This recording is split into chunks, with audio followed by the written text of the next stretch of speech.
Ο στόχος της κινητοποίησης, όπως έχει καθοριστεί πανελλαδικά, είναι τριπλός.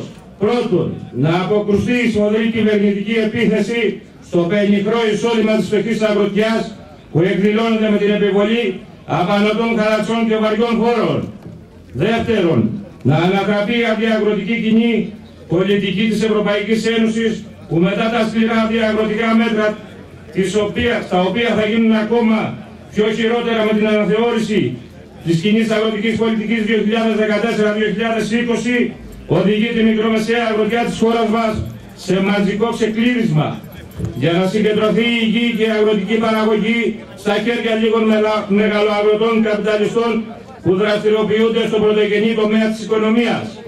Τρίτον, να ανοίξει ο δρόμος για μια διαφορετική αγροτική ανάπτυξη κόντρα στα μονοπόλια και στις πολυεθνικές και τα συμφέροντα των εμπορευομηχάνων που θα διασφαλίζει ικανοποιητικό αγροτικό εισόδημα και θα αξιοποιεί όλα τα πλέον κτήματα και τις δυνατότητες της χώρας μας να παράγει φθηνά και ποιοτικά αγροτικά προϊόντα για τη διατροφή και την ένδυση του λαού μας και την τροφοδοσία της μεταποιητικής βιομηχανίας με πρώτες ύλες.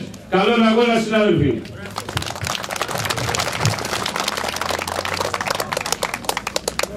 Εργάτες, αγρότες και μικροί ευρέ, με μέτωπο πατάμε στις πολυεθνικές. Συνάδελφοι, βγήκαμε στον δρόμο του αγώνα γιατί είναι ζήτημα επιβίωσης. Οι πολιτικές που εφαρμόστηκαν και εφαρμόζονται μας οδηγούν στο βίαιο ξεκλήρισμα από τη γη μας και από τα κοπάδια μας.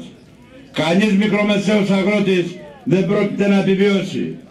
Γι' αυτό και ο μόνος δρόμος που μένει είναι ο δρόμος της συλλογικής οργάνωσης και πάλης. Ο δρόμος της σύγκρουσης με αυτή την πολιτική και την ανατροπή της.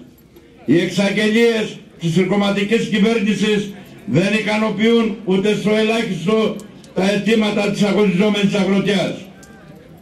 Πρόκειται για εξαγγελίες κατάφορο επεγμού και δημιουργία κλίματος από προσανατολισμού. Η τρικομματική κυβέρνηση βαφτίζει τους φόρους παροχές. Αυτό που γίνεται στην πράξη είναι η συνέχιση της πολιτικής κοροϊδίας και αφέμαξης των μικρών και μεσαίων αγροτοκτηνοτρόφων μέχρι τον στραγγαλισμό τους. Για να κυριαρχήσουν οι μεγαλοεπιχειρήσεις, εμείς παλεύουμε για να παράγουμε φθηνά και ποιοτικά προϊόντα για τη διατροφή του λαού μας και να μπορέσουμε να μείνουμε στα κοπάδια μας και στα χωράφια μας, ώστε να μπορούμε να ζήσουμε οι ίδιοι και τα παιδιά μας μια ανθρώπινη ζωή με βάση τις σύγχρονες ανάγκες.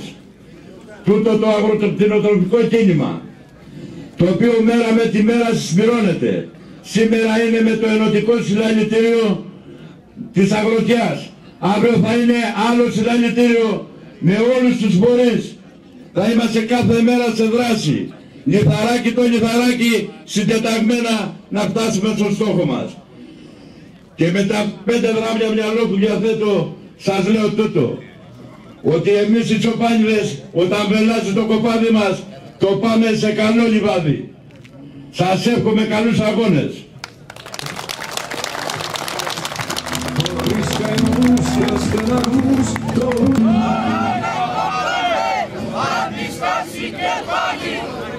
Είμαστε κοινωνικοί εταίροι, δεν μας χωρίζει τίποτα, τα προβλήματα είναι κοινά, προσπαθούν να εμβολήσουν την συνοχή, δεν θα τα καταφέρουμε. Αγωνιστικό χαιρετισμό στους αγρότες σε όλη τη χώρα. Ο αγώνας είναι δίκαιος, τα προβλήματα γιγαντώνουν και συσσωρεύονται και από αυτή την άποψη μόνο η έκφραση της αλληλεγγύης. Χαιρετίζουμε τους αγρότες με τα κομμάτια τρακτέρ που ήρθαν πριν από λίγο από την Ήρα. Μπορεί να σηματοδοτήσει την εξέλιξη μιας άλλης πορείας, μιας πορείας δηλαδή που θα στηρίζει την αγροτική παραγωγή, τη φτωχομεσαία αγροτεία ενάντια στις επιδιώξεις του μεγάλου κεφαλαίου, των επιχειρηματικών ομίλων και της Ευρωπαϊκής Ένωσης. Αυτός ο μονόδρομος της Λαϊκής Συμμαχίας είναι η ελπιδοφόρα προοπτική για το σήμερα, αλλά και για το αύριο της νέας γενιάς, της φτωχομεσαίας αγροτίας και της λαϊκής οικογένειας συνολικά.